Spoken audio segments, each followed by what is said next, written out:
Hello friends, welcome eight tennis knowledge point. आज हम लोग इस वीडियो इस लेसन में हम लोग बात करने जा रहे हैं जीआई टैग के बारे में। अभी जीआई टैग के बारे में अभी थोड़ा चर्चा में चल रहा था क्योंकि अभी 3-4 प्रोडक्ट को जीआई टैग मिला। जीआई टैग है क्या?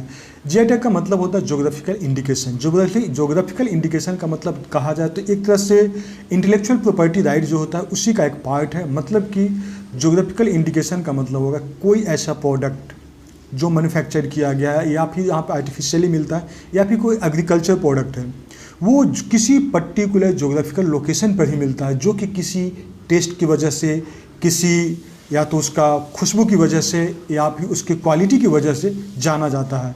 तो ये उस एरिया का, उस ज्योग्राफिकल एरिया का एक पहचान दे देती है। उसी के आधार पर उसको जीआई टैग मिलता है। जीआई टैग की बात करें तो इसमें 3 चीज़ को ध्यान दिया है। सबसे पहले कि एक स्पेसिफिक लोकेशन पर होना चाहिए, मतलब किसी खास जगह पर प्रोडक्ट मिलना चाहिए। दूसरा है कि उसका क्वालिटी लेवल काफ़ी अच्छा होना चाहिए। और तीसरा है कि उसका एक रिपुटेशन होना चाहिए, उसका मार्केट में एक इमेज होना चाहिए। अब देखें तो ये क्या मैसेज भेजता है? मैसेज भेजता है कि अगर किसी प्रोडक्ट को जीआई टैग मिलता है मतलब वो प्रूफ कर रहा है, वो बताना चाह रहा है, एश्योर कर रहा है, आश्वस्त कर रहा है कि इसका क्वालिटी कैसा है।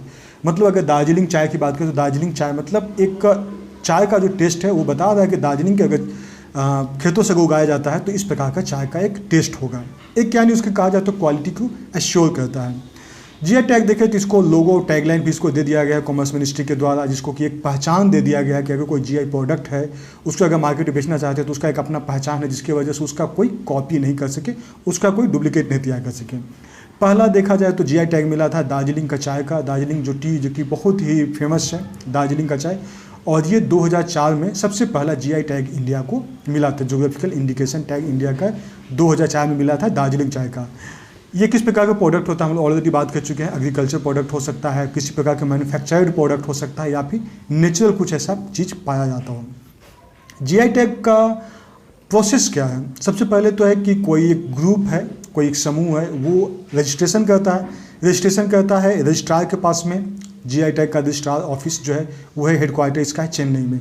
तो वहाँ पे इसको एप्लीकेशन को फाइल किया जाता है, एप्लीकेशन दिया जाता है। एप्लीकेशन कौन देता है? एप्लीकेशन देने वाला होता है कोई ग्रुप ऑफ पर्सन हो गया, चाहे उस एरिया का रहने वाले कुछ लोग हो गए या फिर कुछ प्रोड्यूसर्स हो गए या फिर ऑर्गेनाइजेशन हो गया या फिर गवर्नमेंट अथॉरिटी के द्वारा कुछ ऐसा इस्टेब्लिश्ड लॉ के द्वारा कुछ ऐसा अथॉरिटी उसको दे सकता है। तो ये सब लोग जो है एप्लीकेशन देंगे उस हेडक्वार्टर में, रजिस्ट्रार ऑफिस में। और उसके बाद में इस पर पहला जो है इस पर स्क्रूटनाइज किया जाएगा, जांचा जाएगा। उसके बाद में कमेटी बनाया जाएगा, देखा जाएगा।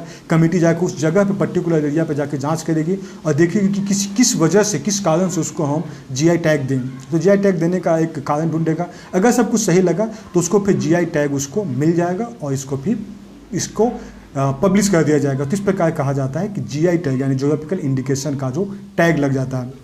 अब इससे फ़ायदा क्या, एडवांटेज, इसको हम लोग 3-4 एडवांटेज देखते हैं। सबसे पहला चीज़ है कि एक लीगल प्रोटेक्शन हो गया।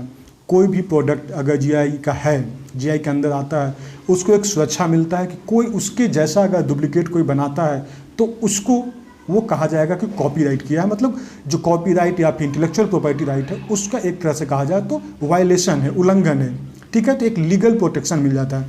दूसरा है कि इसके लिए पेनाल्टी और पनिशमेंट का भी प्रावधान है। और ये जो है यूज अगर करता है या फिर सेल करता है किसी दूसरे नाम से, तब इसको लिए पेनाल्टी और पनिशमेंट का भी प्रावधान है। ये देखा जाए तो जीआई टैग जो मिलता है ये 10 साल के लिए मिलता है। 10 साल बाद अगर चाहे तो इस प्रोडक्ट को रिन्यू किया जा सकता है।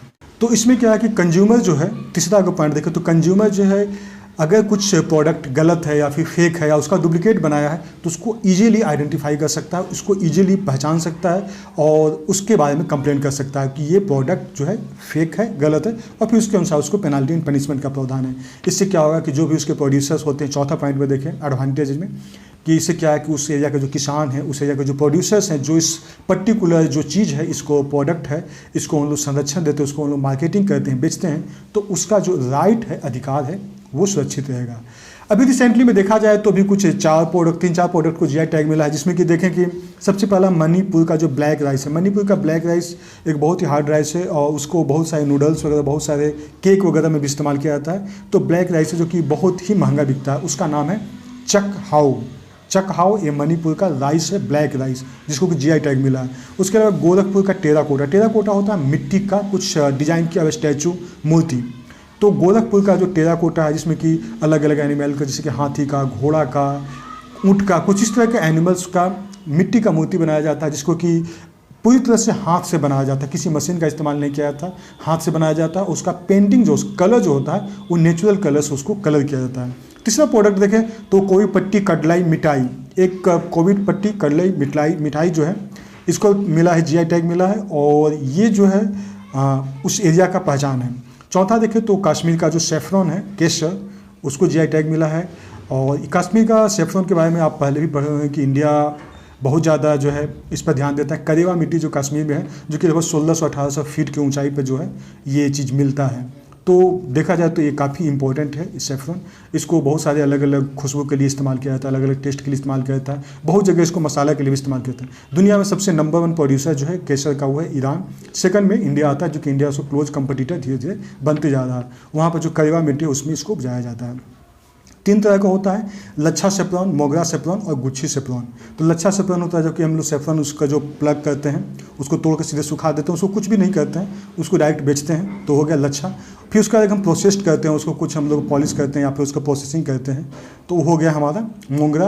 और तीसरा हो गया गुच्छी। तो 3 टाइप का जो कश्मीरी सेफ्रॉन है जिसको कि प्रोडक्ट को बेचा जाता है। तो अभी जो है ये 4 प्रोडक्ट को जो है जीआई टैग मिला है। तो बेसिकली हम इसको बेसिक इन्फॉर्मेशन इससे रिलेटेड एक पहले मैं वीडियो ऑलरेडी मैं डाल चुका हूँ, जिसमें कि मैं डिटेल में बताया हूँ कि जीआई टैग कैसे मिलता है। हालांकि अभी भी मैं पूरा मेन चीज़ को मैं आप लोगों के सामने डिस्कस कर लिया। Then okay friends, thanks for watching. Okay, bye bye and take care.